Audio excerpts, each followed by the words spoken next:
أهلا بيكم فيديو جديد معانا من خليك في السليم. النهاردة هنتكلم عن العيش لما بنسخنه، بس بنسخنه بقى بزيادة بالدرجة اللي هو بنسميه بيتحمص أو بيظهر فيه أجزاء سودة كأنه محروق. هل الموضوع ده صحي؟ في ناس كتير كمان بتفضل ان العيش لازم يكون متسخن بالطريقه دي، والحقيقه الموضوع ده بيعمل مشكله كبيره جدا لان بينتج عنه حرق النشويات عموما، سواء العيش او البطاطس. بينتج عنه ماده سامه اسمها الاكريلاميد. الماده دي مش بس ممكن تعمل لنا تسمم غذائي، لا دي كمان لا قدر الله على المدى الطويل ممكن تتسبب في كتير من انواع السرطان.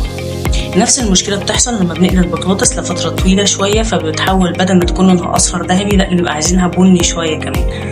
في الحاله دي برضو بينتج ماده الاكريلاميد اللي بتكون مسببه للسرطان. طيب هل معنى كده ان احنا ما نسخنش عيش او ما ناكلش بطاطس مقليه؟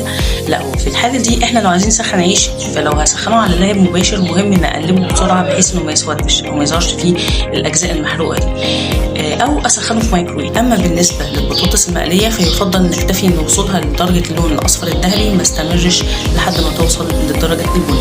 نفس المشكله بنواجهها في بعض اكياس الشيبس او البطاطس. مهم جدا ان احنا ننبه ولادنا لما بيلاقوا شرايح شيبس او بطاطس لونها بني لازم يتخلصوا منها فورا. دمتم بصحه وسلامه وخليكم دايما في السلام.